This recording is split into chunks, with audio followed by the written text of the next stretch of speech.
adik aku. Assalamualaikum warahmatullahi wabarakatuh. Waalaikumsalam warahmatullahi wabarakatuh. Kayaknya masih belum semangat deh. Ya. Oke. Dingin-dingin minum teh hangat, teh diminum di hari pagi. Ucapan salam kurang semangat. Mohon diucap sekali lagi. Assalamualaikum warahmatullahi wabarakatuh. Waalaikumsalam warahmatullahi wabarakatuh. Oke, gitu dong ya. Selamat pagi. Pagi. Kok gitu? Biasanya gimana kalau semangat pagi? Semangat pagi, pagi. Luar biasa, tetap semangat. Gitu kan biasanya? SOP gitu. Oke, yuk sekali lagi. Semangat pagi. Pagi. Luar biasa. Semangat. Tetap Gitu dong. Walaupun siang saya minta tetap semangat pagi, walaupun malam tetap semangat pagi, karena kalau pagi-pagi itu masih seger, masih semangat, ya. Apalagi sekarang saya memancarkan jaringan dari BBPK Ciloto, ya. Tahu BBPK Ciloto? Sudah lihat view-nya, sudah lihat kondisinya, lingkungannya, sudah jalan-jalan virtual ke BBPK Ciloto? Sudah belum? Jalan-jalan virtual maksudnya. Belum. Offline nanti kita ketemu ya, insya Allah ya. Offline kan nanti ada kelas ya. Kapan kira-kira kelas? Agustus, Bu. Agustus, masih lama. Berarti setelah selesai terakhir mungkin buat seminar klasikal ya kita ya. Seminar aktualisasi. Seminar aktualisasi 15 Juni, Bu. Seminar rancangan. Seminar rancangan. Maksud saya yang seminar laporan aktualisasi. Pas klasikal kayaknya. Klasikal kan? Nah. Klasikal kan? Oh iya, harus dicoba ya, harus dicoba di Ciloto tuh seperti apa. Sekarang di BBPK Ciloto lagi ada klasikal pelatihan pembekalan Nusantara Sehat batch 17. Senang banget mereka, karena mereka tadinya 3 minggu online daring ya dari tempatnya masing-masing. Kemudian sekarang lagi masuk ke BBPK Ciloto 1 minggu. Semangat banget semuanya dan senang. Sampai Bu, kayaknya kami di sini aja lah Bu, nggak usah ditempatkan nah loh. Karena mereka tanggal 31 nanti akan berangkat ke lokasi penempatan. Ya, kebanyakan daerah timur. Papua, ya, Papua Barat itu banyak banget, ada 35 puskesmas, Papua Barat, Sulawesinya pun keren-keren ya. Daerah Kendari, Toraja, ya, terus Kalimantan. Jadi Kalimantan yang banyak. Sumatera ada, Padang, ya Sumatera Barat. Tapi kayaknya udah pada nggak sabar, senang semuanya di BBPK Ciloto. Kayaknya kita di sini aja gitu ya, karena udaranya, view-nya dingin, gemuk Bu, baru berapa hari di sini udah pada naik badannya. Padahal mereka tiap hari dihajar sama TNI. Kalian nanti juga begitu, bukan dihajar, maksudnya disuruh PBB. PBB jam 4 pagi sudah kumpul di lapangan, PBB sampai jam menjelang subuh suruh balik ke kamar, sholat subuh, mandi, ya kan, jam 6 harus sampai di lapangan lagi. Nah, pokoknya seru. Nanti kalian seperti itu mudah-mudahan, ya. Karena apa? Agenda 1, kalau nggak salah modul ketiga. Ya, agenda 1 modul ketiga kesiapsiagaan bela negara. Dan itu apa isinya? PBB ya, di lapangan terbuka. Siap ya, siap nggak? Siap lah ya. Oke. Ya, Bu. Iya, namanya CPNS siap. Siap apa? Siap bela negara. Ya. Oke. Berpanjang-panjang ini Ibu ya. Siap, saya izin share screen, saya mau kenalan. Ya. Saya mau kenalan. Sebentar.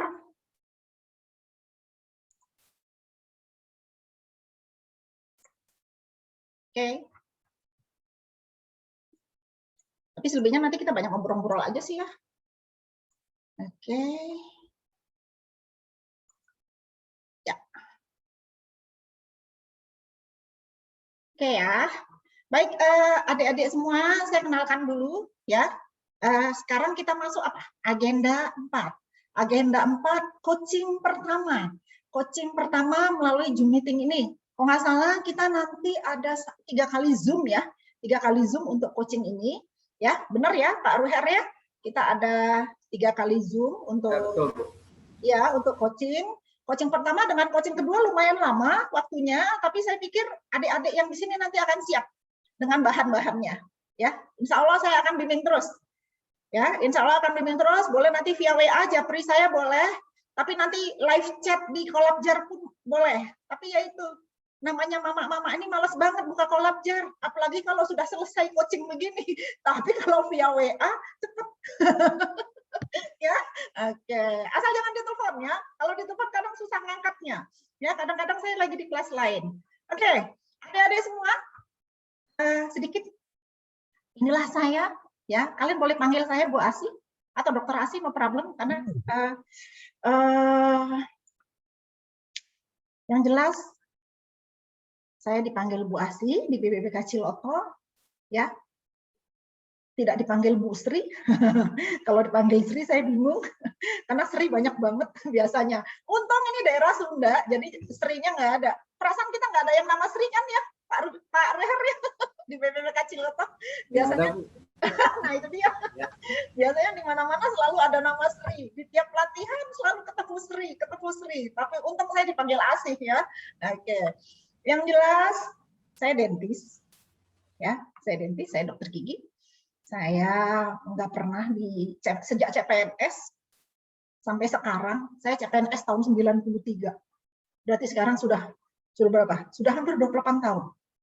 Ya, sudah lewat 28 tahun. Saya pengangkatan CPNS 1 Maret 93. Sekarang udah ya, sudah lama. Jadi kalau kalian bisa bayangkan saya CPNS tahun 93, kalian bayangkan saya ini berarti sudah Lolita. Tahu Lolita? Lolos 50. Lolos 50 tahun ya, tapi saya tetap tidak mau dibilang, Bu Asi udah tua. Saya nggak mau. Saya harus tetap semangat karena saya harus membagi ilmu, membagi pengalaman buat kalian-kalian semua yang di sini ya.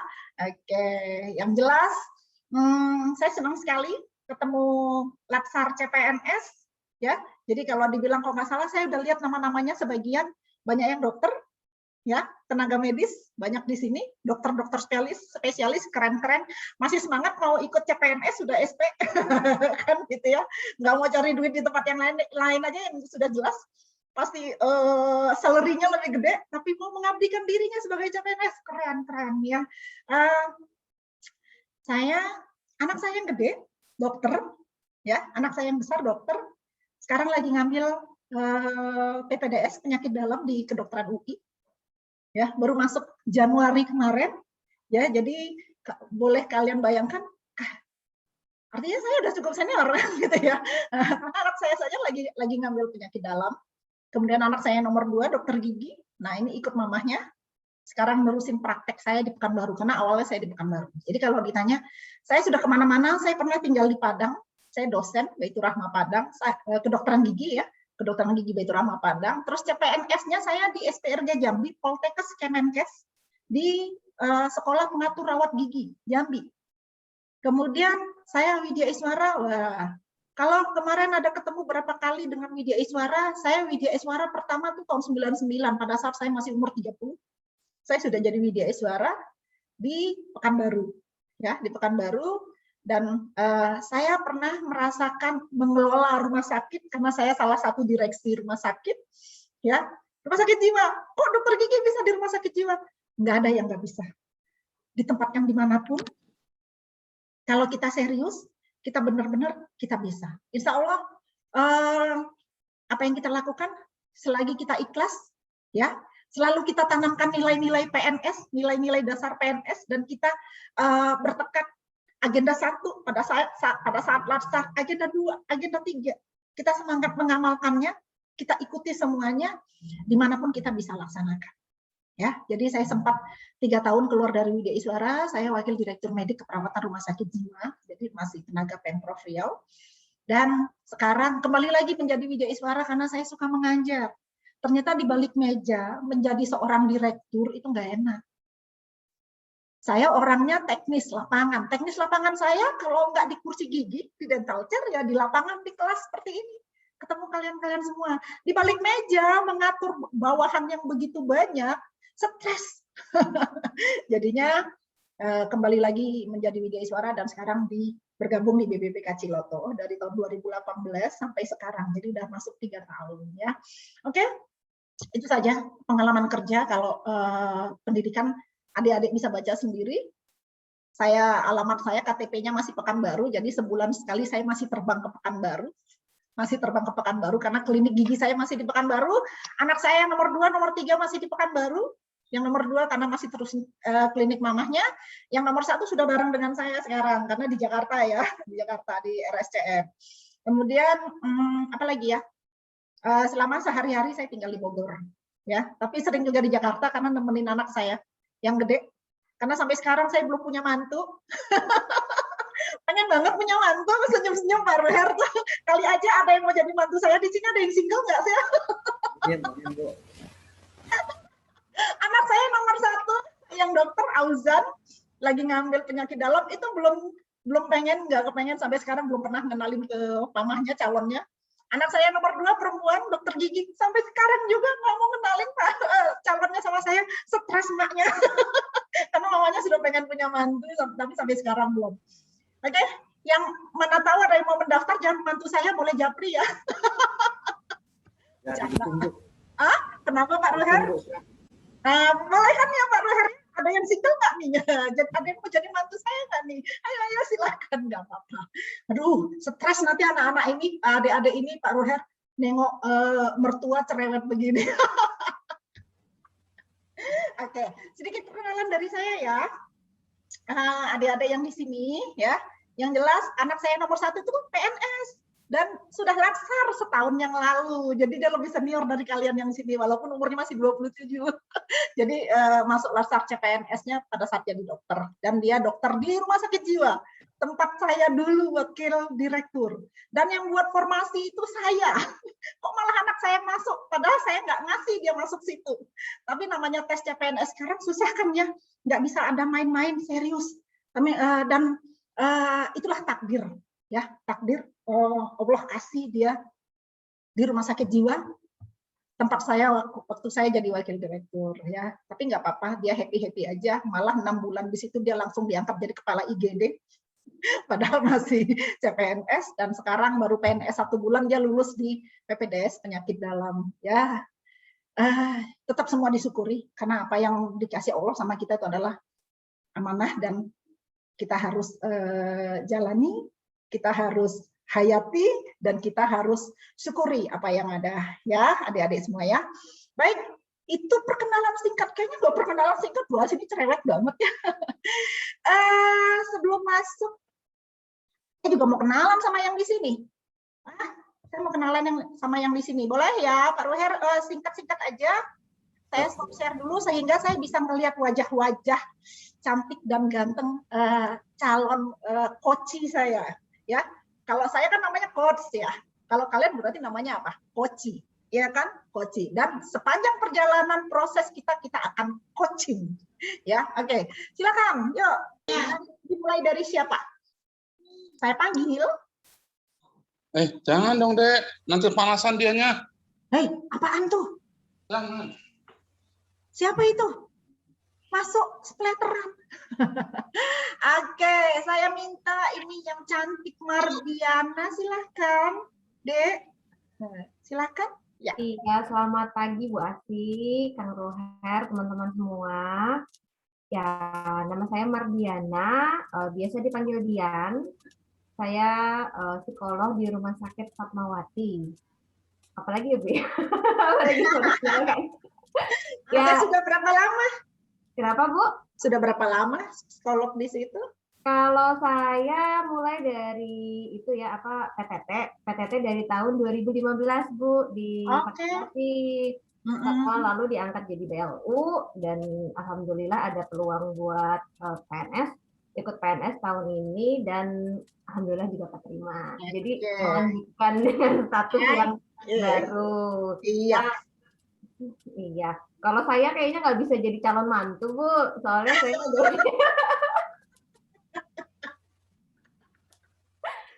saya udah punya suami dan juga 2 orang anak. Oke.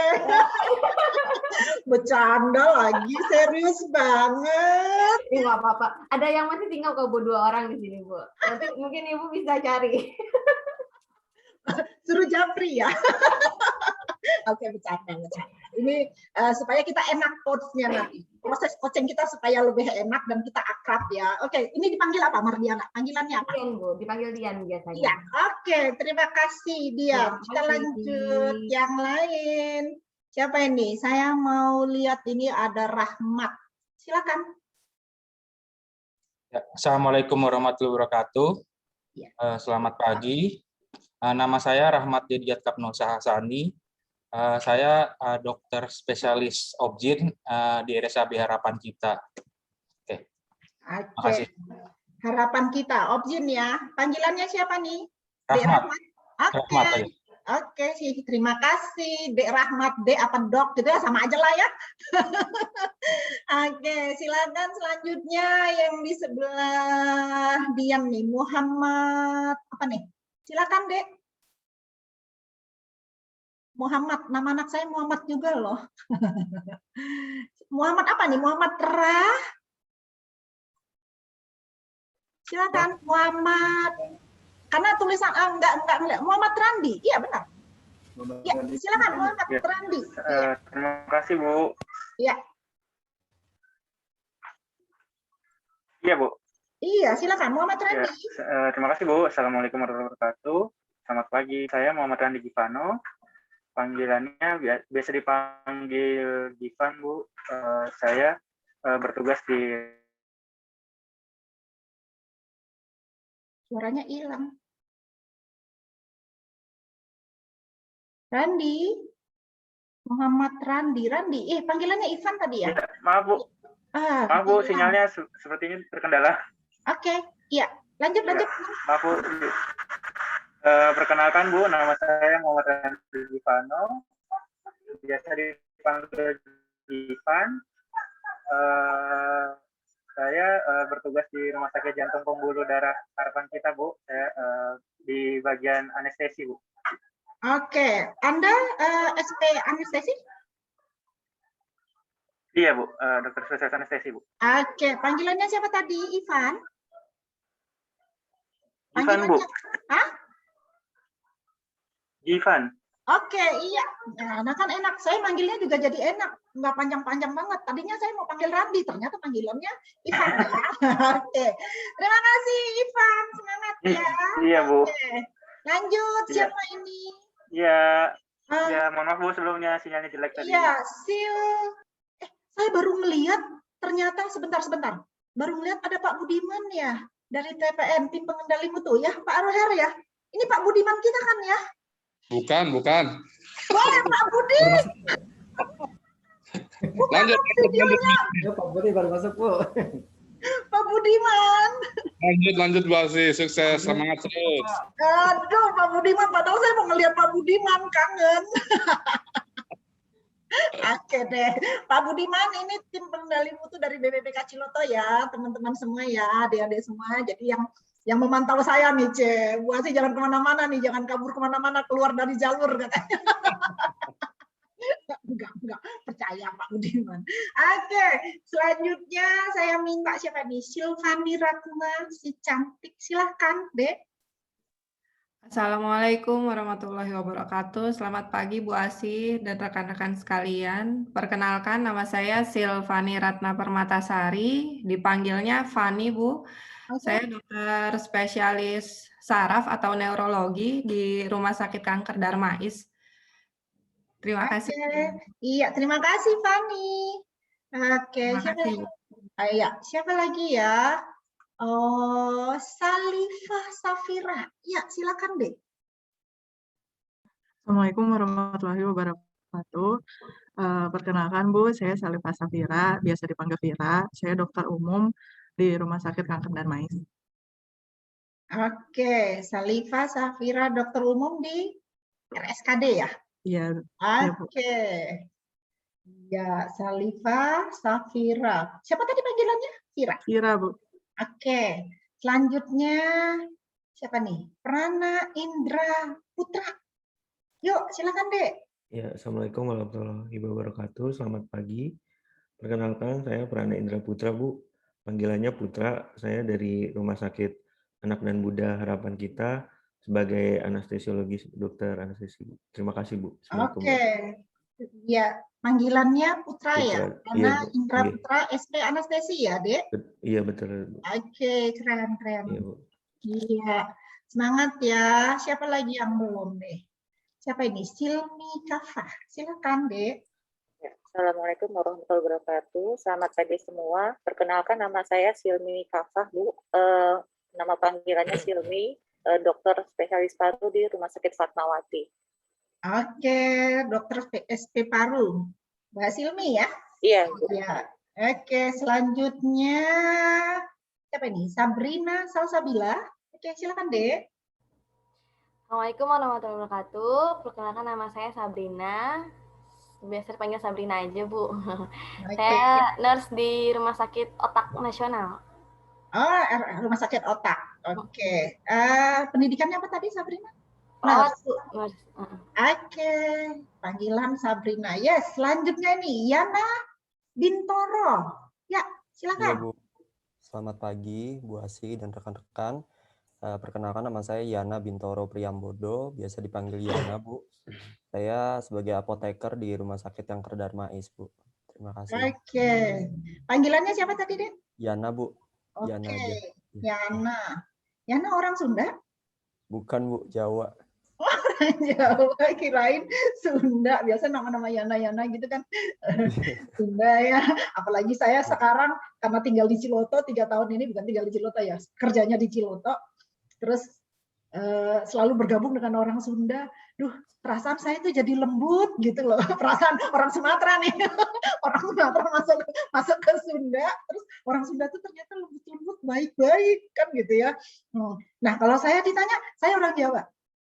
Saya Jawa, tapi saya kelahiran Sumatera. Medan, Sumatera Utara. Nah, jadi kalau ditanya, bisa bahasa Batak? Enggak. Bisa bahasa Jawa? Enggak. Udah Kusuma. Puja Kusuma, nggak tahu asalnya dari mana. Kalau ditanya Jawa kampungnya di mana, nggak tahu, nggak ada kan gitu.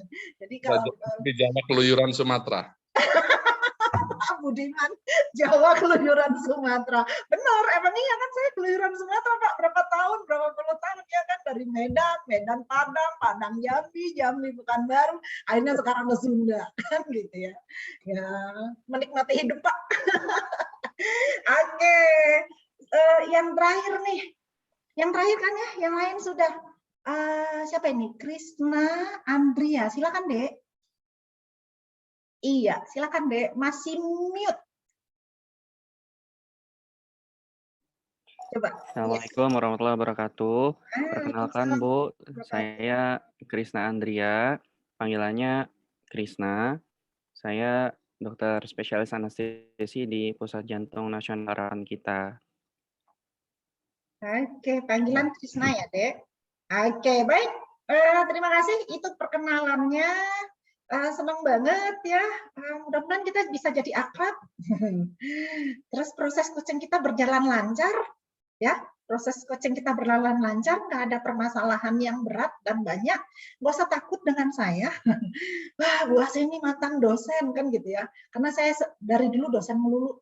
Saya dosen dari tahun 92. Saya masih habis wisuda dokter gigi. Saya wisuda dokter gigi Juli 92. Agustus saya sudah jadi dosen kedokteran gigi. Terus saya ngambil S2, ilmu kesehatan masyarakat, dan saya mendalami metodologi penelitian kualitatif. Dan saya punya buku tentang penelitian kualitatif. Otomatis saya suka nulis ya, kebayangkan. Orang peneliti, pemikir berarti saya suka nulis. Tapi nggak usah takut, bukan saya nakut-nakutin, enggak. Prinsipnya sama saya, selagi dia real, selagi dia sistematis, selagi tidak mengada-ngada, selagi tidak plagiat, wah banyak aturannya nih. Lancar, insya Allah. Ya, jangan aneh-aneh, ikutin aja jalannya. Setiap dikasih kerjaan ya dilaksanakan, diselesaikan, ya nggak masalah. Jadi kalau saya menilai, saya ngebimbing, itu sudah bukan bahan yang baru lagi. Kenapa? Dari tahun 2003 saya mengajar metodologi penelitian. Otomatis setiap semester karya tulis, ya skripsi, tesis yang saya periksa itu jumlahnya bisa ratusan. Jadi kalau membimbing penulisan, oh beda Bu dengan Labsar. Saya ngajar Labsar PNS, kalau dulu namanya kan LPJ ya. Saya ngajar dari tahun 99. Ya, ngebimbing juga sudah biasa yang seperti ini. Tapi yang jelas asal real, nyata dan tidak mengada-ngada, ada datanya, ada dasarnya, insya Allah nggak dipersulit. Dan nilai dari saya juga nggak boleh tanya tuh Pak Ruher atau teman-teman yang di BBBK Ciloto. Selagi bagus, ya tidak ngane-ngane, nilai sama saya tuh saya biasa selalu keluarin antara 85 sampai 95. Wah, gitu ya. Jadi asik-asik aja, dan apa yang pengen ditanyakan dikeluarin aja, sehingga tulisannya bagus, dan insya Allah saya akan bantu dan akan membimbing kalian dengan sepenuh hati saya. Ya, oke.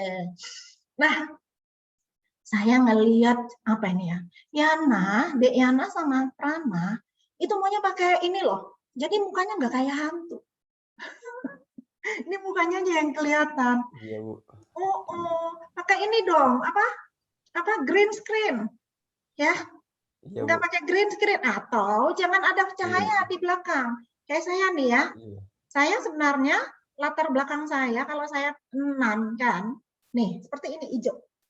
Ini di belakang, di layar, di belakang saya, tembok saya ini saya tutupin dengan kain hijau. Jadi bersih, ya kan? Wajah saya kelihatan lebih bersih kan? Kenapa? Nggak kayak begitu, ya? Ya, oke. Nah Yana mendingan gitu dulu deh. Saya jadinya jelas ngelihat kamu. Kayak tadi wajahnya ketutup, ya kan? Oke. Coba Prana, coba dinankan. Jadi coba bisa nggak kayak kayak Dokter Krisna? Nah, gitu aja ya, kan polos di belakang. Kecuali kalau buat foto nanti kita dengan virtual background yang bagus ya. Oke. Saya coba share screen lagi yang tadi.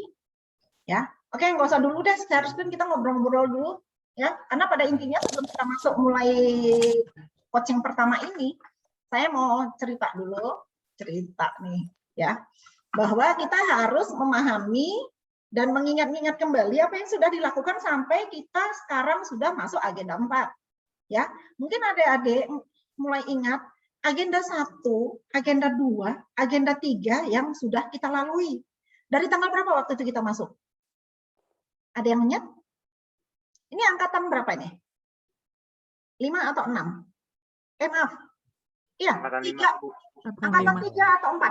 Hah? Angkatan 5. Angkatan 5. Oh, ini angkatan 5. Oke. Angkatan 5.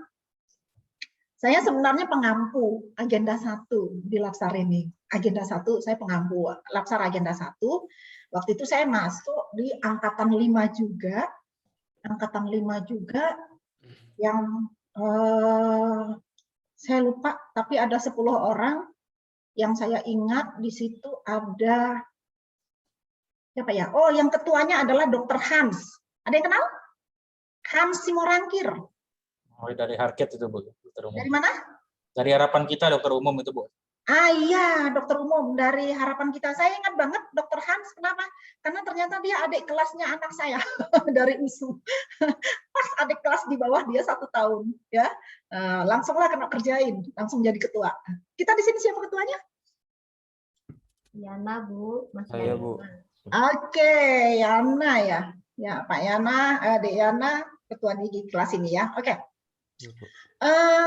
Ingat waktu kita di agenda 1, kita punya 3 modul yang harus kita pelajari dan kita punya penugasan yang lumayan jelimet banyak, ya. Oke, siapa yang bisa cerita tentang agenda 1? Apa yang dirasakan supaya mengenang lagi, mengingat-ingat tentang agenda 1? Silakan. Ayo. Agenda 1 karena saya harus mulai mengingat-ingatkan lagi. Oke, saya Pak Dek Yana tunjuk siapa, Dek?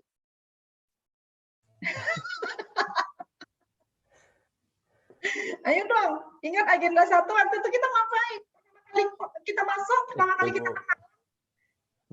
Itu kan di agenda 1. Siapa pengampu agenda 1 di kelas ini waktu itu? Waktu itu agenda 1. Bapak Nanang, Bu. Wah, Pak Nanang. Pak Nanang. Pak Nanang. Pak Nanang. Yes, Pak Nanang. Oh, berarti pengampu agenda 1 Pak Nanang ya. Ya. Pak Nanang bareng sama saya. Ya. Kita sama-sama lagi tinggal di Ciloto, tinggal di Wisma Widya Iswara. Saya di lantai 2, Pak Nanang di lantai 1. Ya, jadi kalau kita lagi sama-sama Zoom seperti ini, kita berantem suara antara lantai 1 dengan lantai 2. Ya, jadi ingat apa yang dikasih tugas sama Pak Nanang waktu itu? Agenda 1. Saya nggak mau tunjuk. Ayo teman yang tunjuk. Saya mau berbagi. Oke, silakan. Yes. Apa itu agenda 1? Agenda 1 itu tentang bela negara, Ibu. Ya, jadi waktu pertemuan pertama itu tanggal 11, kalau kita saya tanggal 11 Mei, itu Pak Nanang ya kayak mereview kembali apa sih bela negara, lalu juga persiapan bela negara seperti apa. Dan penugasannya waktu itu banyak ya Bu ya, ada banyak ya. Ada learning journal yang harus kami berikan setiap hari, jadi itu lebih kepada pengalaman apa yang dirasakan atau dipikirkan selama proses pembelajaran sinkronus dan asinkronus. Nah, lalu itu tugasnya ada membuat rancangan aksi bela negara bagi individu yang dikaitkan dengan kehidupan sehari-hari, kira-kira apa sih yang bisa dilakukan. Seperti kayak cinta tanah air itu seperti apa, perilaku konkretnya, lalu juga kesiapan bela negara itu juga seperti apa perilaku konkretnya. Lalu ada tugas kelompok itu membuat analisis isu global. Jadi waktu itu kami diminta untuk menentukan sekitar 3 isu. Nah, lalu dipilih urgensinya, prioritasnya menggunakan apa. Lalu juga ada analisis isu instansi, itu tugas. Jadi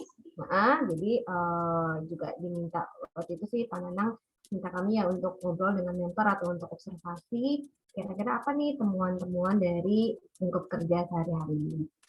Nah, lalu juga kelompok itu ada rancangan aksi bela negara selaku PNS, apa sih tindakannya yang bisa dilakukan. Dan kami juga membuat video untuk visualisasi bangsa.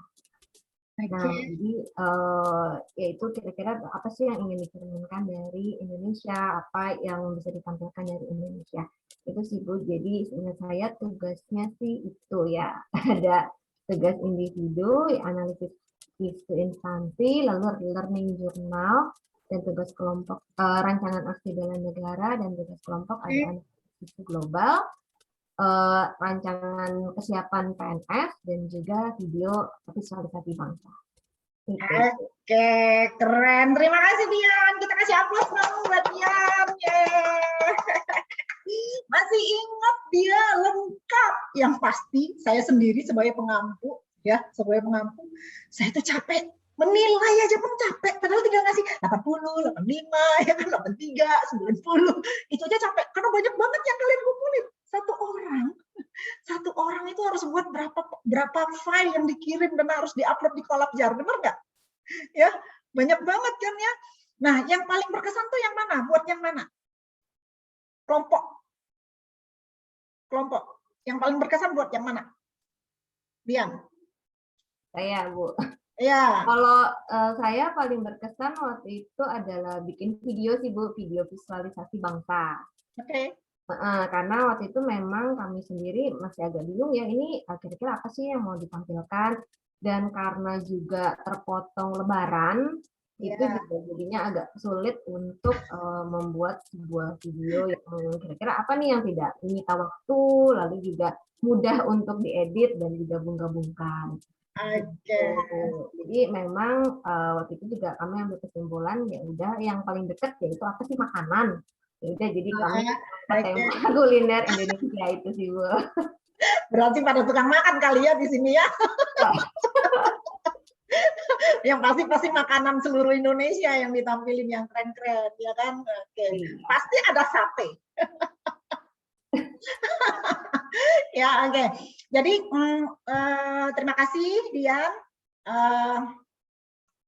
masukannya ya untuk mengingat kemarin materi agenda 1 ya, bahwa agenda 1 itu ada wawasan kebangsaan modulnya yang pertama ya, ingat ya. Yang kedua analisis isu kontemporer, bener kan? Ya, yang kalian sudah pelajari di MOOC, kemudian ketemu pengampu Pak Nanang dan kalian harus mengingat lagi serta penugasan-penugasan yang harus dilakukan dalam waktu 3 hari. Syukur angkatan 5 dan 6 ini antara hari kedua antara hari kedua ya kalau nggak salah dengan hari ketiga itu panjang karena kepotong lebaran, ya kan? Kalau angkatan-angkatan sebelumnya itu hari pertama, hari kedua, hari ketiga ya memang tanggal 6, tanggal 7, tanggal 8 kan begitu ya. Kalau kalian kan 17 baru masuk lagi ya, jadi memang waktunya lumayan panjang, jadi masih bisa lah dicicil-cicil kan gitu ya. Tapi kalau angkatan sebelumnya tuh aduh capek banget ya. Dan itu harus dikerjakan semua. Bahkan angkatan sebelum kalian itu ada video individu. Ada video individu bela negaranya. Mereka buat video sehari itu ngapain aja. Ya, dari mulai bangun tidur, kemudian ngambil wudhu, sholat, kemudian olahraga. Nah, apa? Video bela negara individu. Nah, pas angkatan kalian ini sudah nggak ada lagi video itu, ya penugasannya. Jadi sudah berkurang sebenarnya. Tapi itu pun sangat berkesan karena saya yakin pasti kalian sudah mulai kompak dan kalian akrab. Karena pada saat itu kalian sudah mulai mengkompilasi video-video dari tiap orang kan ya. Iya, tanpa bertemu dan itu bisa. Saya yakin videonya pasti juga bagus. Oke. Dan yang modul yang ketiga di agenda 1 itu apa? Kesiapsiagaan bela negara. Nah, kalau kita lihat kesiapsiagaan bela negara ini banyak tentang di lapangan. Nah, itu nanti mungkin pada saat klasikal kalian mungkin bersama TNI kali untuk PBB, kemudian bagaimana ketangkasan fisik, kekuatan fisik ya, karena kita siap nih, kita mau tempur. Tempur apa? Bukan tempur kita perang tidak, tapi apa? Kita bertempur melawan yang buruk-buruk yang ada di dalam diri kita, keluarkan yang baik-baiknya, semuanya untuk siapa? Untuk negara. Ya. Yang apa yang kita lakukan untuk negara? Kita bela negaranya modelnya seperti itu. Anda yang di rumah sakit, berarti Anda punya uraian tugas, Anda punya tugas pokok dan fungsi, itu dilakukan secara benar dan baik, itu berarti Anda sudah lakukan apa? Kegiatan bela negara. Tapi penuh dengan hati, dan yang Anda lakukan adalah ikhlas, dan itu semuanya dari hati nurani, Anda berintegritas. Ya, oke. Baik, selanjutnya saya mau ngingat lagi untuk agenda 2. Siapa ini yang mau cerita agenda 2? Atau 1 dulu, agenda 2 itu apa? Aneka. Ingat? Ya kan? Iya, aneka. Saya mau coba minta dulu siapa yang mau cerita tentang akuntabilitas dan nasionalisme. Bukan anestesi ya. Karena di sini banyak SP anestesi. Oke, silakan Dek Yana. Siapa yang mau kamu tunjuk? Enaknya jadi ketua itu. Ya, tinggal nyuruh. Mohon, siapa yang mau disuruh, silakan Dek Yana. Tawarin dulu kali Bu. Iya, silakan. Untuk akuntabilitas dan nasionalisme.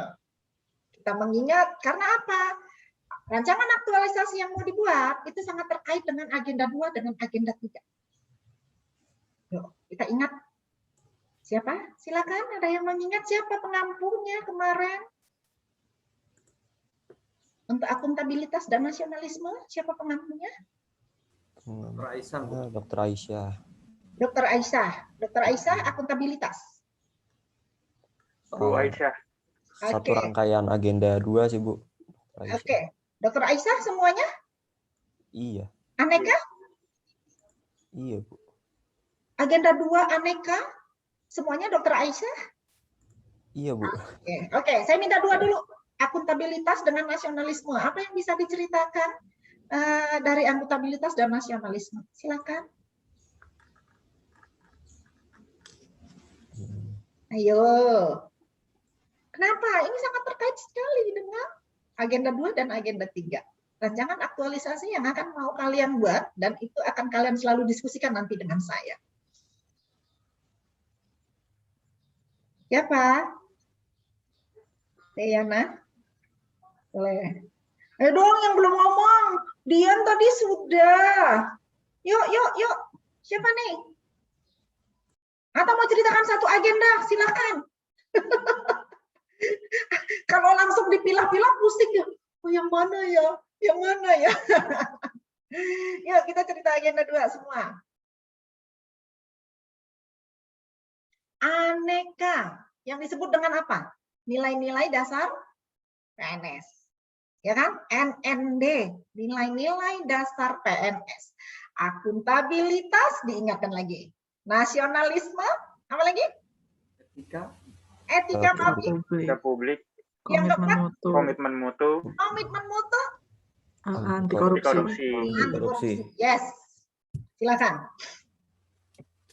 Secara global saja untuk agenda 2, karena materi terbanyak dari agenda 1, 2, dan 3 ini di agenda 2. Apa yang Anda rasakan? Anda boleh cerita apa saja. Wah, sulit, Bu. Nggak apa-apa curhat sama saya. Ya kan? Wah, susah banget jadi orang idealis, Bu. Ya, pelan-pelan. Kan kita belajar. Ya, kan kita belajar. Nah, yang paling berkesan tuh yang di mana? Dari nilai-nilai dasar PNS aneka. Yuk. Ayo dong. Aduh, masa CPNS nggak mau ngomong? Nangislah saya pulang aja. Nanti saya nggak dianggap sukses jadi coach begini. Kalau nggak ada yang mau bicara, padahal ini mau ditulis isi agendanya di rancangan aktualisasinya. Ayo udah Yana aja deh. Ya Bu. Oke, silakan Yana. Kalau saya dapat terkait akuntabilitas sama nasionalisme ya Bu. Jadi pertama kaitannya akuntabilitas, kita diingatkan kembali bahwa ketika kita bekerja itu harus dapat dipertanggungjawabkan hasilnya maupun prosesnya kayak gitu. Jadi terutama kita sebagai tenaga kesehatan, misalnya sebagai dokter atau saya sebagai apoteker itu tanggung jawab utamanya kita ya berarti untuk ke pasien gitu. Apa yang kita berikan pelayanan ke pasien itulah yang kita jaga, kita kita betul-betul memberikan pelayanan yang terbaik buat mereka. Tuh. Nah, kemudian terkait nasionalisme, nah kalau nasionalisme bisa dari hal-hal yang kecil gitu, karena nasionalisme sendiri itu berawal dari rasa cinta tanah air dan juga mengamalkan nilai-nilai Pancasila ke dalam kehidupan kita sehari-hari gitu. Itu tidak hanya di saat kita kerja, tapi juga di saat kita kehidupan bermasyarakat atau kehidupan berkeluarga. Makanya waktu itu kita ada bikin komitmen beraneka gitu kan Bu. Nah salah satunya kalau nasionalisme kan nggak usah yang muluk-muluk. Misalnya kita dengan hal kecil, misal kita membuang sampah pada tempatnya. Nah itu kan udah bukti kita tuh cinta tanah air. Kita nggak pengen tanah air kita itu kotor, kita tidak pengen tanah air kita nanti kena bencana banjir karena kita membuang sampah sembarangan seperti itu. Kemudian juga salah satunya misal kita mencintai produk-produk negeri, menggunakan produk lokal yang diproduksi di Indonesia seperti itu Bu. Nah itu waktu itu kita tuliskan dalam suatu suatu komitmen nilai aneka yang nantinya kita akan buktikan ke mentor kita apakah kita sudah menerapkan itu. Jadi nanti pada saat habituasi kita akan menunjukkan komitmen itu udah terlaksana atau belum, dan nanti mentor kita akan menilai hasil dari habituasi kita sesuai dengan nilai-nilai aneka. Seperti itu, Bu, mungkin. Oke, keren. Terima kasih, Mbak Yana. Kita kasih aplaus buat Mbak Yana. Oke, yuk selanjutnya. Eka. Apa Eka? Etika, publik, komitmen, mutu. Dua dulu deh. Etika saya aja, Bu. Komitmen. Gitu dong, seneng banget saya. Oke, silakan. Terima kasih. Fira ya? Fira, Bu. Ya. Ya. Silakan Fira. Tadi kan jadi sisanya kan etika publik, komitmen mutu sama anti korupsi. Kalau etika publik sih, kalau saya nangkepnya ya kita kan manusia memang harusnya punya etika ya dimanapun tempat kita berada, baik di tempat publik atau di rumah atau dimanapun juga kita harus punya etika. Nah, kalau misalnya saya sih nangkepnya ya kalau buat mikir, jadi nggak cuma mikirin diri sendiri lah gitu, harus ada mikirin moral dan etika ke orang lain gimana, jangan mengutamakan diri sendiri. Lalu kalau misalnya kita ke pasien ya berarti mengutamakan kepentingan umum ke pasien gitu dibanding kitanya dulu. Itu yang saya tangkap. Kalau yang komitmen mutu sama sih, prakteknya kan lebih ke saya punya ini nangkapnya ke tempat kerja aja. Sebagai dokter kan harus memberikan pelayanan yang sebaik mungkin. Jadi kalau bisa kita harus tetap kalau kemarin penurunan nilainya tuh kan kayak efektif, efisien. Terus jadi ya kita kalau misalnya ngasih obat ya harus yang terapinya sesuai efektif dan efisien. Terus kita juga sebagai memberikan kualitas pelayanan yang baik, kita juga harus selalu upgrade ilmu untuk pengobatan yang terapi-terapi kedokteran yang baru.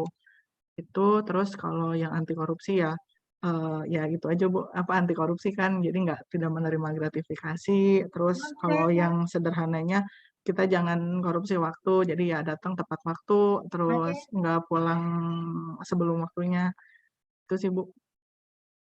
Oke, keren. Sudah dibahas tadi mintanya etika publik dengan komitmen mutu, lanjut dengan anti korupsi. Nggak. Oke. Kita kasih aplaus dong buat Fira. Oke, saya mau tambahan, ada lagi nih yang bicara untuk agenda 2. Yuk, silakan. Silakan. Siapa yang mau nambahin dari apa yang disampaikan Fira? Halo. Yuk, siapa nih? Ada Fani, ada Sabrina, ada Dr. Silmi, ada Dr. Ivan, ada Dr. Rahmat. Izin, Bu. Oke, siapa nih? Silmi, Bu. Oke, silakan.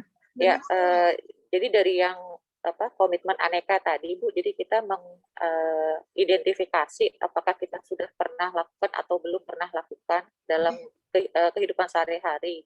Kemudian setelah itu kita apabila memang belum dilakukan atau sulit untuk diterapkan, kita lakukan bagaimana strategi penerapannya, seperti itu, Bu.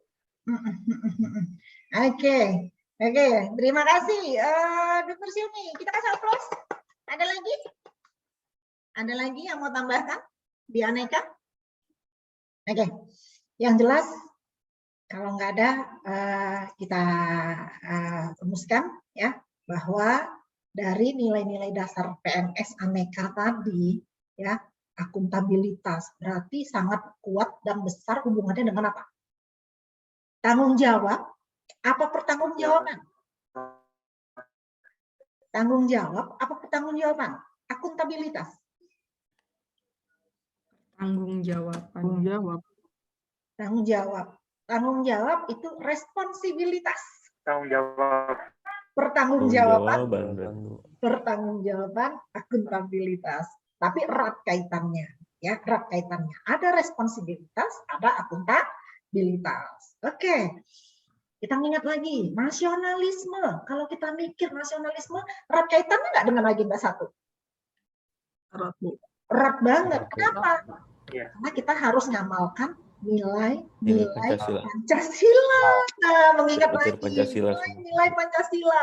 Kalau dulu saya masih kuliah atau saya masih SMA zaman dulu, kita harus ngamalkan 36 butir Pancasila. Itu jelas banget.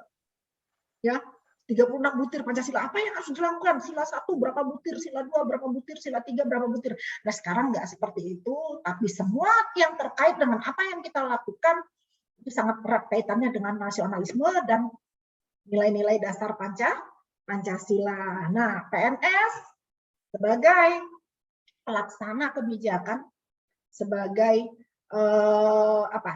kebijakan, kemudian apalagi apa-apa yang kita lakukan dan semua yang kita lakukan adalah untuk siapa? Untuk masyarakat. Jadi Anda sendiri sudah memilih jalan hidup Anda untuk menjadi seorang PNS. Berarti saya yakin Anda tidak memikirkan salary atau materi yang besar. Karena saya pikir sebenarnya dokter-dokter ini bisa semua sih, lebih besar dari ini. Tahu nggak sih gaji PNS berapa? Ya kan, kalau kita cerita kita malu sebenarnya. Tapi apa? Beda rasanya. Ya, saya sudah tahun 93, berarti saya sudah 28 tahun jadi PNS. 28 tahun PNS, golongan saya 4C. Mau 4D sekarang. Ya. Sudah cukup tinggi untuk PNS. Dengan umur saya yang masih sekarang segini, baru lewat 50. Makanya saya bilang ke Lolita, saya sudah mau 4D. Ya, tapi tahu nggak, golongan 4C yang sudah lumayan lama, saya 6 tahun sudah 4C-nya, tapi kecil dibanding teman-teman saya yang di swasta, yang dokter gigi di swasta, yang praktek sendiri. Tapi beda. Ya, itulah. Makanya saya bilang, hidup itu pilihan. Anda memilih jalan hidup dan mengabdikan diri sebagai seorang PNS itu sebenarnya sudah sangat luar biasa. Karena PNS nggak bisa banyak yang bisa dijanjikan, apalagi kalau kita hitung dari materi. Tapi hati nurani yang berkata bahwa saya mengabdikan diri saya. Ya.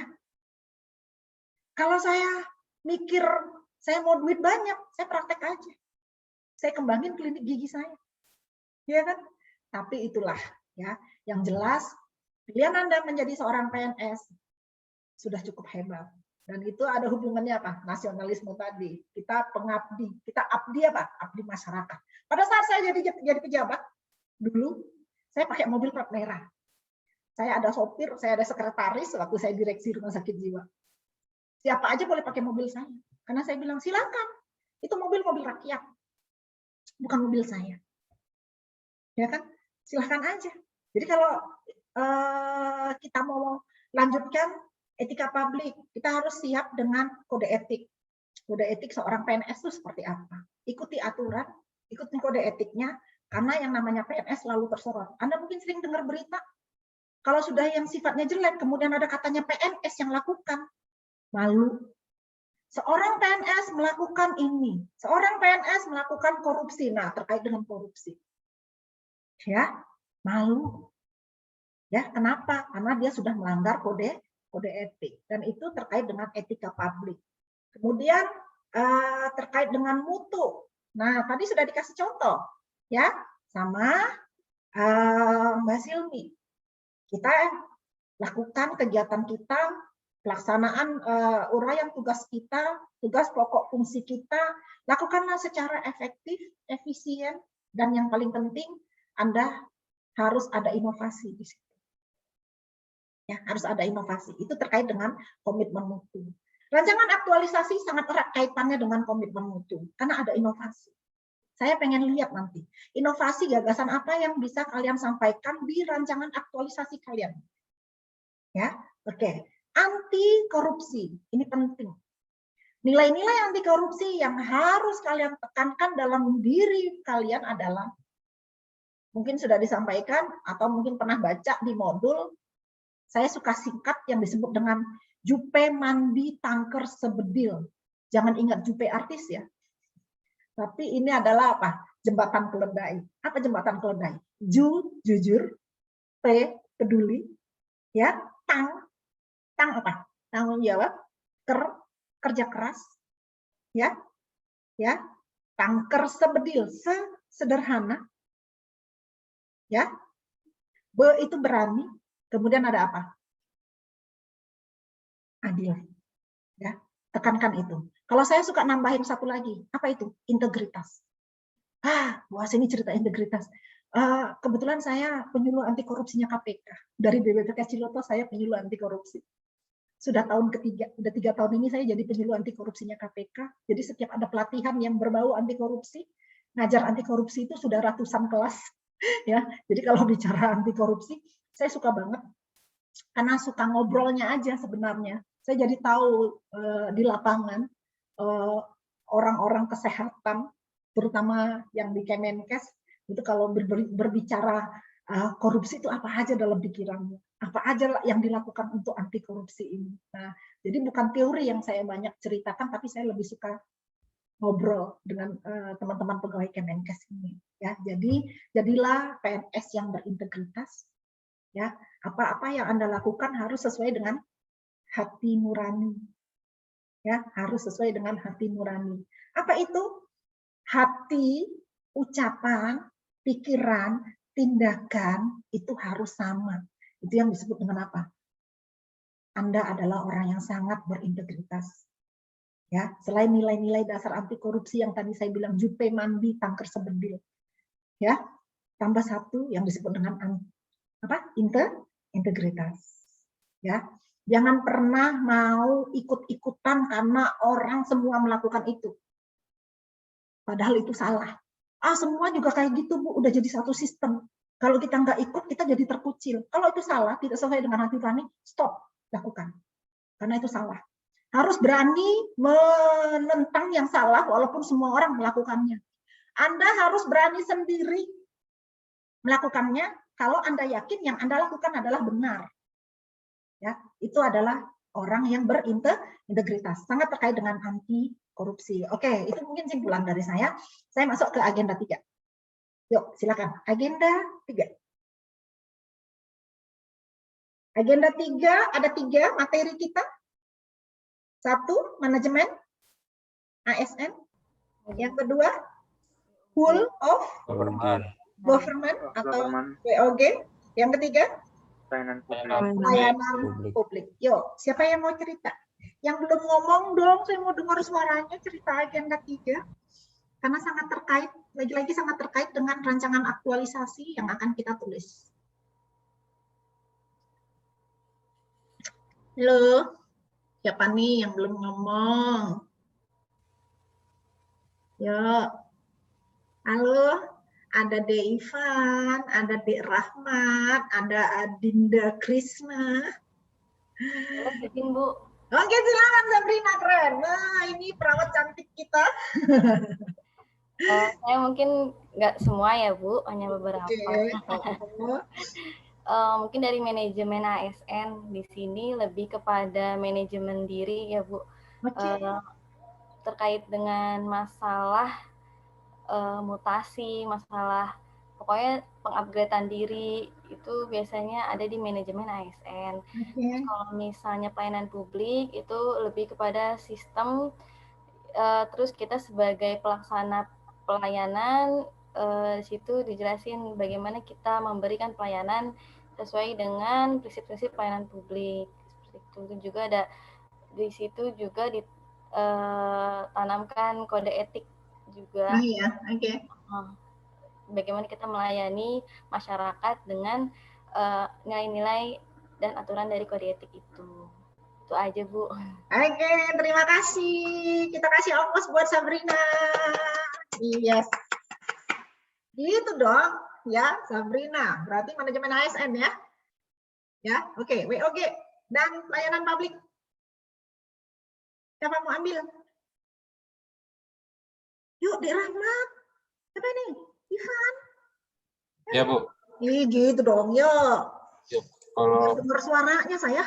Pelayanan publik dan WOG mungkin saya kasih contoh waktu itu kan ada di salah satu tugas kelompoknya kan ada kayak itu ya, ada triggernya ya ceritanya pelayanan publik. Kan kayak bagaimana tadi salah satunya yang saya ingat sekali itu karena ini ya nge-relate ya sebenarnya ya.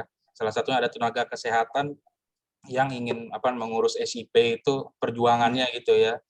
Jadi dari pertama kali dia ke dinas ke PTSP, tapi PTSP tidak memberikan persyaratannya lengkap. Jadi di pingpong gitu ya, ke dinas, PTSP, terus ke OP. Jadi jelas sekali bahwa walaupun namanya sudah PTSP satu pintu, tapi ternyata WUG-nya belum sangat berjalan dengan baik ya. Jadi kan harusnya kan kalau WUG itu antar instansi itu tidak ada tidak ada batasan ya, barier semua informasi. Jadi pelayanan publik ya terkait itu harusnya mudah. Tapi ini karena banyak instansi, tapi yang ada salah satu penggunanya jadi harus mondar-mandir berkali-kali. Ya, jadi sangat belum. Terus juga dari ASN-nya juga di situ juga ada dilihat tampaknya kurang ini ya, kurang responsibel lah dengan tugasnya. Terus juga di akhirnya itu salah satunya bahkan ada itunya ya terkait terindikasi korupsi juga ya, minta uang transport gitu ya. Kalau dicerita kasusnya itu ya. Jadi emang itu sih pelajaran yang saya tangkap dari Metode 3 kemarin. Oke, terima kasih. Kita kasih aplaus buat Rahmat. Ya, ini udah mau terakhir ya, agenda 3. Saya minta satu lagi. Mau suara siapa nih yang saya minta? Terima kasih Rahmat. Oke, siapa nih? Rana Indra. Siapa tadi panggilannya Indra ya? Putra, Bu. Iya, silakan Putra. Ini cuma menambahkan sedikit, Bu. Tadi sudah disinggung semua. Jadi kita harus juga ada namanya di ASN itu sistem merit, Bu. Jadi ya, benar. Sistem merit ini berarti setiap ASN mempunyai kualifikasi, kompetensi, dan satu lagi tanggung jawab. Jadi di mana-mana semua ASN tuh kalau dalam bertugas itu tidak harus punya seperti itu, dan apabila terjadi ibaratnya pemutaran itu tidak di luar dari kompetensi mereka, tidak keluar dari kualifikasi mereka, atau berlebihan lah mereka menjadi mengatur karena dengan punya kekuasaan segala macam, itu juga tidak boleh. Jadi lebih ke arah profesionalisme masing-masing karakter ASN. Itu aja Bu tambahannya. Makasih. Oke, iya. Alhamdulillah lumayan keren. Terima kasih, tepuk tangan buat Putra. Yes, ya sudah cukup ya. Yang jelas untuk agenda 3, bagaimana Anda menjadi seorang ASN. Kalau tadi apa yang sudah disampaikan, kita bicara birokrasi, itu ada di rule of government. Kemudian kita bisa bicara pelayanan publik, contoh tadi pembuatan SIP, ternyata masih banyak yang belum melaksanakan sesuai dengan birokrasi, bahkan masih ada ketersinggungan untuk korupsi. Ya, masih ada yang seperti itu. Tapi Anda harus berani. Kembali lagi ke nilai-nilai anti korupsi. Ya, berani jujur itu hebat. Sekarang apa-apa yang Anda merasa tidak sesuai dengan birokrasi, ada kecenderungan untuk perbuatan korupsi, Anda boleh laporkan. Nggak usah nama Anda takut, wah nanti kalau dilaporkan kena Bu. Tidak pernah ada kejadian yang melaporkan itu ditangkap. Tidak pernah ada kejadian yang melaporkan sesuatu yang tidak sesuai dengan SOP-nya itu ditangkap. Anda harus berani. Merasa ini tidak benar, lapor. Ya, saya juga kaget tadi kalau masih ada yang hal-hal yang seperti itu, karena selama ini terutama instansi-instansi yang besar yang banyak melayani publik, masyarakat, itu nggak berani lagi yang model-model begini. Saya sendiri juga selalu tekanan. Kebetulan saya di BBBK Ciloto diangkat menjadi ketua UPG, atau UPG, unit pelaporan gratifikasi. Jadi setiap apa-apa yang datang dari siapapun ke Ciloto memberikan sesuatu, pasti saya tahu karena mereka harus lapor ke saya. Walaupun cuma ngasih kue sekotak, ya kan? Bu, ini mau diapain nih? Ada dari peserta ngasih kepada siapa? Kepada saya, Bu. Jangan terima. Jadi harus berani tolak. Ya, harus berani katakan tidak pada korupsi. Di mana di dalam korupsi itu ada gratifikasi. Ya, jadi harus berani yakin bahwa apa yang kalian kerjakan adalah sesuai standar, ya, operating prosedur SOP. Kemudian kalau ada orang yang merasa Anda lihat ini tidak sesuai dengan birokrasi, rule of government tadi, Anda siap berani untuk melaporkannya. Karena sekarang kita lagi jeli banget untuk hal-hal yang negatif dalam satu instansi. Ya, tidak selayaknya seorang PNS yang sudah dibayar gaji dari uang rakyat itu menerima sesuatu apapun dari masyarakat. Ya, atau dari siapapun yang terkait dengan jabatannya. Itu nggak baik. Jadi ingat, manajemen ASN ada kode etik yang mengatur Anda di situ, ada whole government, ada birokrasi, sistem birokrasi yang Anda harus ikuti. Kemudian berbuatlah bagaimana Anda bisa melayani masyarakat sesuai dengan etika dan membuat pelayanan-pelayanan yang bermutu kepada masyarakat. Ya, saya yakin nanti kalau kita sudah mulai masuk ke bagaimana merancang suatu rancangan aktualisasi akan muncul permasalahan-permasalahan. Tapi ingat, ya, apapun yang Anda tuliskan harus seizin mentor. Ya, kalian punya mentor masing-masing nanti kan? Ya, harus seizin mentor. Saya sendiri sebagai coach sama, hanya untuk mengarahkan dan prinsip menulis itu seperti apa. Mungkin seperti itu. Oke. Kita masih ada waktu sampai jam 11 ya, menjelang sholat Jumat ya. Oke. Baik, saya izin share screen lagi. Jadi sebenarnya kita banyak ngobrol-ngobrol aja. Kalau teori-teori sih kalian tuh sudah cukup lah ya, sudah capek banget belajar di MOOC, kemudian penugasan-penugasan pada saat agenda 1, agenda 2, agenda 3, saya cuma sekedar mengingatkan saja ya. Yang jelas sekarang kita masuk habituasi. Agenda 4. Ya, agenda 4 tentang habituasi, kita berarti belajar apa? Apa itu habituasi? Ya, intinya bagaimana saya di sini sebagai coach melakukan proses aktualisasi substansi materi agenda 2 dan agenda 3. Kita sudah pelajari tadi. Saya sudah mulai mengingatkan Anda bagaimana agenda 2, agenda 3 yang sudah Anda lakukan, Anda sudah lalui, dan kita mulai membiasakan, pembiasaan diri kan tadi, habituasi ya, membiasakan di tempat kerja kita. Anda sudah dijejeli dengan agenda 1, agenda 2, agenda 3, tapi khusus untuk rancangan aktualisasi, agenda 2 dan agenda 3 itu lebih banyak.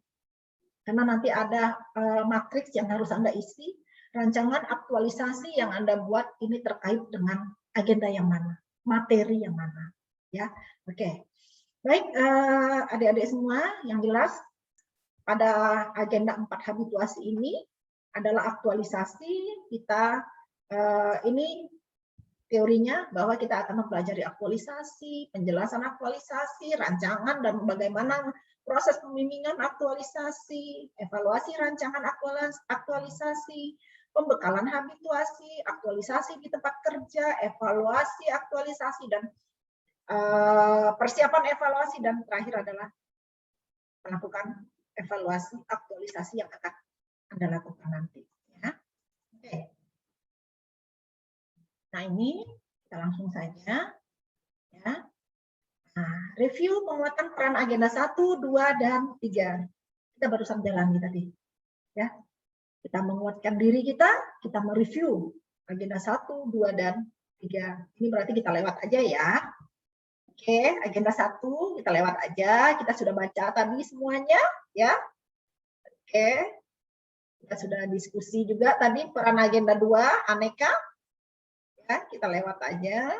Oke, akuntabilitas, nasionalisme, etika publik, ya.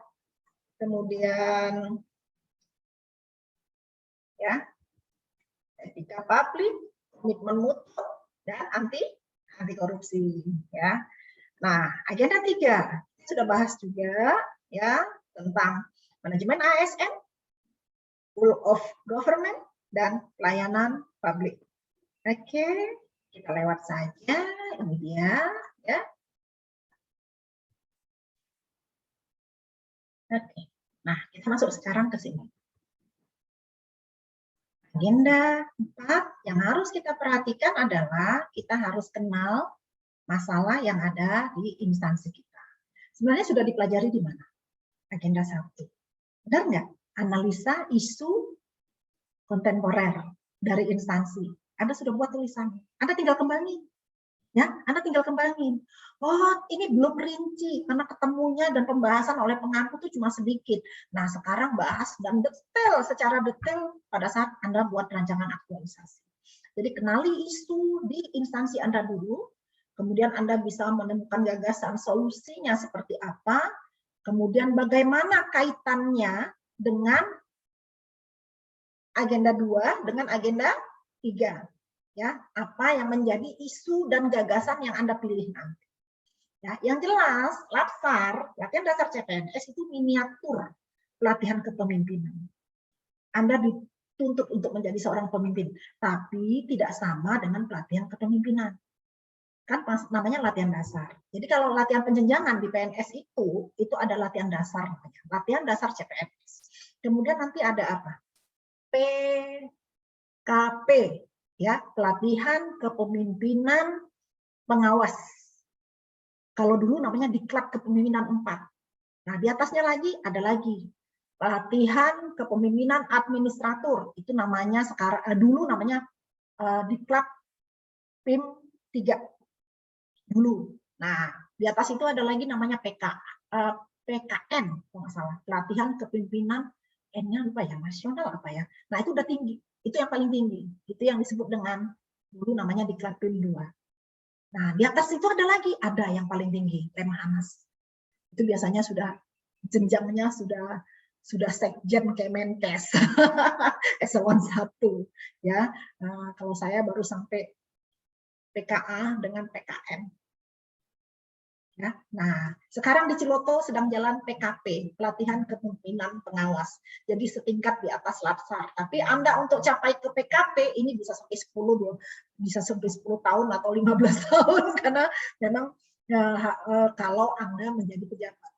Ya, biasanya pejabat. Kalau sekarang saya lihat banyak yang fungsional ini karena banyak dokter-dokter ya. Kan tenaga fungsional ya. Oke, yang jelas LAPSAR itu miniatur dari pelatihan kepemimpinan. Nah, ini tadi saya udah jelasin ya untuk agenda habituasi. Nah, kalau kita cerita habituasi dan aktualisasi. Kalau aktualisasi, proses menjadikan substansi mata pelatihan agenda 2 dengan agenda 3 itu terjadi nyata. Ya, terjadi nyata dalam satu rancangan yang akan kalian buat. Ya, Anda menerjemahkan agenda 2 dengan agenda 3 yang teori-teori tadi dalam hidup nyata. Hidup nyata di mana? Di tempat kerja. Direalkan. Itulah aktualisasi. Nah, kalau habituasi, kita biasakan diri kita dari apa-apa yang sudah kita dapatkan di LAPSAR. Berperilakulah Anda sesuai dengan yang sudah kita pelajari. 1, 2, 3. Ya, biasakan diri kita. Oke. Yang jelas, ya, aktualisasi dengan habituasi, ya. Kalau aktualisasi ini ekstrinsik, luar, ya, apa yang mau kita lakukan. Kalau habituasi itu yang dinilai dari dalam, kebiasaan kita, susah menilai kebiasaan. Jadi harus dari hati. Itu habituasi. Mulailah membiasakan dengan apa-apa yang sudah yang Anda dapatkan di agenda 1, 2, dan 3. Pertama, yang agenda 2 tadi. Yang paling penting kalau saya bilang aneka. Ayo tanamkan nilai-nilai aneka dalam hidup Anda, dalam pekerjaan Anda. Karena semuanya punya tujuan membentuk karakter diri PNS untuk profesional sebagai pelayan masyarakat. Ingat, kita pelayan masyarakat. Bukan bosnya masyarakat. Bersifatlah rendah hati. Ya, karena kita dibayar pakai uang rakyat. Ya, dari pajak-pajak yang dikumpulkan dan rakyat yang membayar. Jadi, apa yang sudah dipercayakan rakyat kepada kita, lakukan dengan baik. Jadilah PNS yang amanah, berintegritas, dengan menanamkan nilai-nilai yang sudah kita pelajari. Ya, jadi sebenarnya membentuk karakter ya. Oke, tadi sudah aktualisasikan aneka dan dihabituasikan. Ya, MP2 dengan MP3. Oke. Ya, proses habituasi ini Anda ya, buat rancangan sampai ke laporan 30 hari, habituasikan. Ya, habituasikan. Anda harus jadi ASN yang profesional. Kemudian masa pengabdian karena sudah dibiasakan dari pelatihan dasar, seterusnya habituasi. Jadi tidak selesai sampai Klaster selesai, begitu laporan, seminar laporan, aktualisasi, selesai juga habituasinya. Jangan ya. Oke. Nah ini yang tadi saya bilang. Ya, banyak yang salah jalan, tapi merasa tenang karena banyak teman yang sama-sama salah. Berani nggak Anda sendiri, tapi Anda yakin benar? Ya, berani nggak Anda sendiri, tapi Anda benar? Orang rame-rame ke sana, tapi salah. Mau ikut yang mana? Harus berani mengatakan tidak pada kesalahan. Ya, walaupun itu jadi kebiasaan orang-orang di situ sudah yakin ini adalah menjadi satu sistem. Oke, sampai sini ada pertanyaan? Sampai sini ada pertanyaan? Kalau nggak ada, saya share screen yang satu lagi.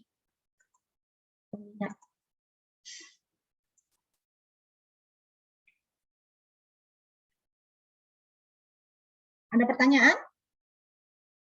Ya, yang jelas langkah apa Bu yang mau dilakukan? Ya, setelah ini, setelah pertemuan kedua, ya kita lihat yang ini dulu. Ya, ini ada di Kolabjar. Ya, agenda 4, habituasi dan aktualisasi. Oke, apakah Anda sudah baca modul? Sudah. Saya yakin sudah baca modul habituasi agenda 4. Kalau yang belum, ulang lagi bacanya supaya Anda yakin. Ya, oke. Habituasi agenda 1 sikap perilaku bela negara, agenda 2 nilai-nilai dasar, agenda 3 kedudukan dan peran PNS dalam NKRI, agenda 4 kita sudah sampai di sini. Saya mengingatkan habituasi, ya, kemudian evaluasi akhir, Anda menjadi seorang PNS yang profesional berkarakter sebagai pelayan masyarakat. Ya, apa yang dilakukan Bu? Kan gitu ya. Oke, ini lewat. Saya sudah ingatin. Habituasi, oke, ini teori. Saya akan lewatkan. Ya. Nah, habituasi itu ibarat gini, saat kepala kura-kura dibelai pertama kali, dia akan menyembunyikan kepalanya di balik tempurungnya. Ya. Tapi jika dilakukan berulang-ulang, dia akan terbiasa dan tidak menganggap itu adalah ancaman untuk hidupnya. Benar nggak? Ya kan? Iya. Anda kalau lihat kura-kura dipegang pasti dia langsung lari, kepalanya langsung hilang. Tapi kalau sudah biasa dilakukan, terjadi habituasi, proses habituasi, dia tidak merasa itu ancaman, tapi sudah pembiasaan. Ya. Nah, tinggal di rumah samping bandara tentu sangat mengganggu waktu tidur, karena sebentar-bentar pesawat naik, pesawat turun. Tapi akan jadi biasa. Nyaman tidur di pinggir bandara, tiada beda dengan tidur di kamar hotel bintang 5. Karena kita sudah biasa. Kayak saya, pertama kali masuk BPBK Ciloto, saya nggak kuat. Kebayang suhu di BPBK Ciloto itu 14 derajat sampai 24 derajat paling tinggi. Saya dari Riau yang suhunya selalu di atas 27 derajat sampai 35 derajat. Riau panas ya, daerah minyak. Begitu saya masuk Ciloto, saya sakit terus. Bolak-balik flu. Tapi setahun ini, apalagi sejak pandemi, semangat untuk sehat karena takut kena COVID kuat. Jadi semangat dalam diri. Saya nggak pernah flu, sudah setahun setengah. Saya tidak pernah flu, tapi saya penyintas COVID, malu kok bisa. saya kena COVID, Pak Ruher ketawa. Saya pernah kena COVID dan itu penyintas pertama di BPBK Ciloto itu adalah saya. Tanpa gejala, saya tidak merasakan apa-apa, saya tidak demam, saya tidak sakit, saya tidak sesak, saya tidak apa-apa.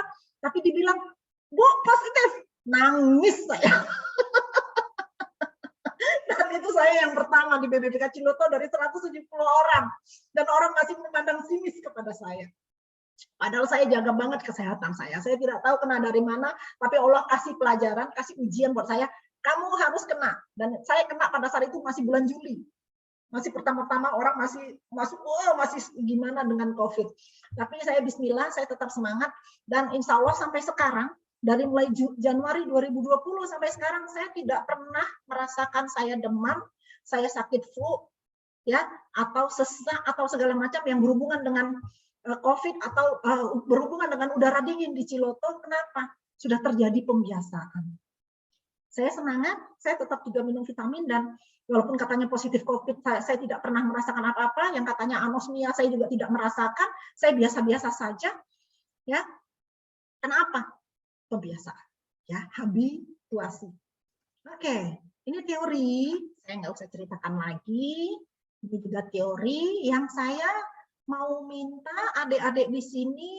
Ya, ini tadi ya Anda, adik-adik di sini terjemahkan teori. Ya, Anda praktekkan, Anda punya konsep, Anda konstruksikan, ya, Anda bangun, Anda punya gagasan, Anda lakukan. Itu aktualisasi. Ya, ini dia, ini teori.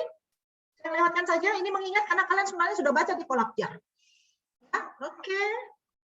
Saya mau langsung ke matriks sebenarnya. Nah, ini nih, mulai sekarang rancang yang seperti ini. Isu instansi apa yang saudara temukan di instansi Anda masing-masing.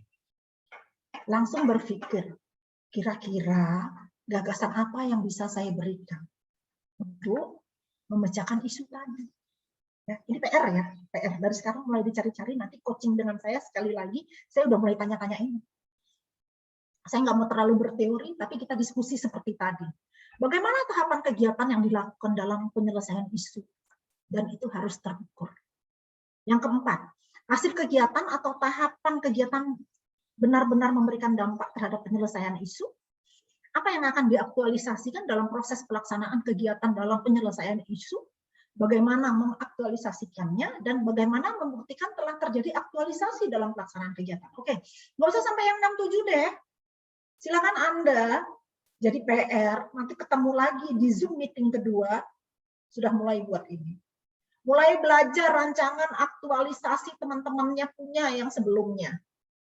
Sehingga Anda bisa mau menulis. Tapi yang jelas jangan kopas, jangan plagiat, karena isu di tempat temannya pasti beda dengan isu di instansi saudara. Ya, sekali lagi pasti beda dan semua harus seizin dan sepengetahuan mentor. Ya. Oke, ini teori pengertian isu. Saya nggak mau cerita. Ini teori, ini contoh kasus. Nah, isunya ini. Ada Anda bekerja di unit pelayanan, saudara menyaksikan ruang tunggu di satu rumah sakit atau dimanapun ya, antrian yang panjang setiap harinya, serta tidak ada informasi kepastian tentang pelayanan.